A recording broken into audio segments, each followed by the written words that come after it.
Alright, hello YouTubers, I'm making this video. Last year I made a video of my Chrysler Sebring 2008, which had no heat. And this is my dad's 2004 Ram 1500. It's got 167,000 miles on it, and this one has lukewarm heat at best at only about 2,000 RPMs or more. And that's once it's been running for a good amount of time. The gauge is fully up, it doesn't do overheating or anything, but it has no heat itself. So same symptoms my car had. Now, this is his winter rat, so it's not too clean under the hood, but it runs really good, so no point in getting a different truck for the winter.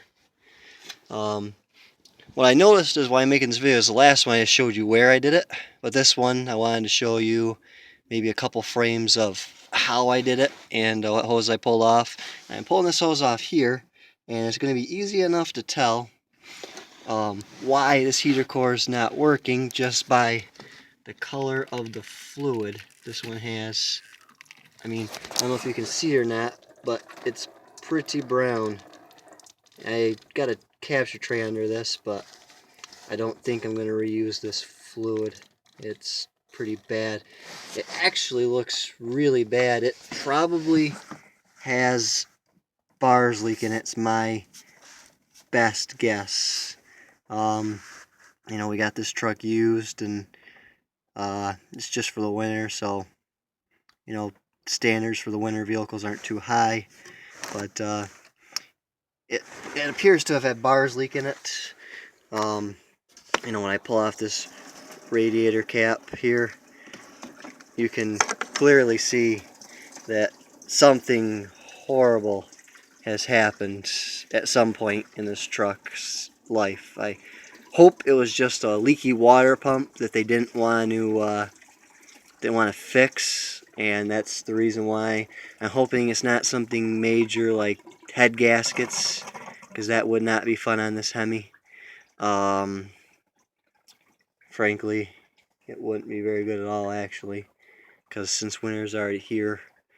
So I'll keep you guys posted. Well, when I did my car, the 2008, the heater core flush did solve my problems, but I didn't have fluid like this. My fluid was nice and clean. The heater core is just stopped up, but this fluid is, well, bad.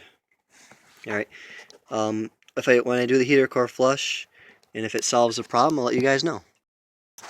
Alright, so now what I have is I have this ball valve hooked up here, and this goes to a double female with a backflow prevention, and then this is just a standard barbed hose fitting that you can get anywhere. Kmart's where I got this one from. They were clearancing them out for like 10 cents in the garden center this winter, so I picked up one of those. I lost mine from last year, don't know where.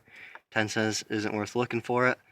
So basically, this ball valve, I have the hose on right now, so it allows me to control it from here, so I don't have to walk back to the hose and walk front again. So what I'm going to do is I'm going to just backflow this, get this antifreeze out of here, and see what it looks like,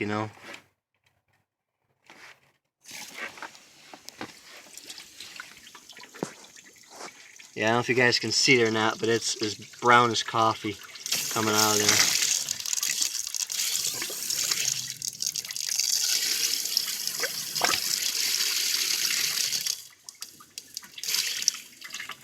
Alright, backflow a little bit. I'm going to show you guys the end result when I'm done. Show you what the fluid looks like.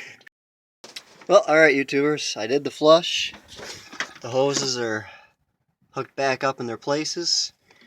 What I did was I just took the ball valve and back flushed it, and waited till the stream got clear, and then I took and I moved it to the other side and flushed it back, and then I back flushed it again, and then I flushed it, and then I back flushed it until the stream seemed pretty strong.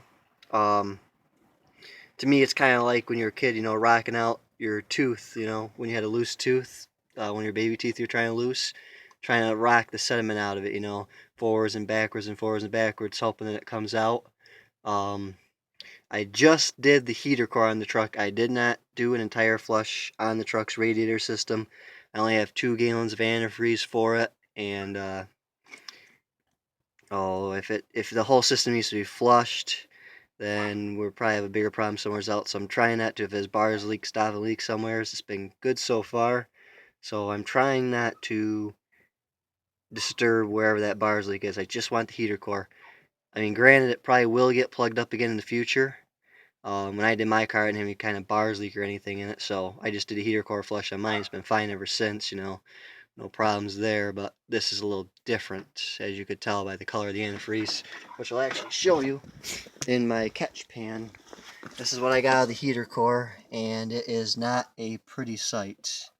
And what appears to be in the bottom looks like bars leak or rust or corrosion of some kind.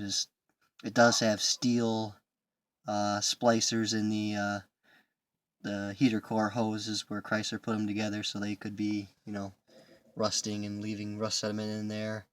There's so many things that could be wrong with used vehicles, you just never know. So basically, what you need to do this job is, a couple screwdrivers, some pliers. This ball valve makes it easier, and you can walk back to your garden hose and, turn it on and off. This double female,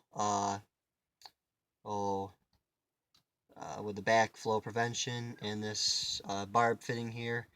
And I also took and put this hose, when I got done, in the hoses and just blew through it so that I didn't have any water trapped in there. I don't need any water freezing and busting the heater core out of it.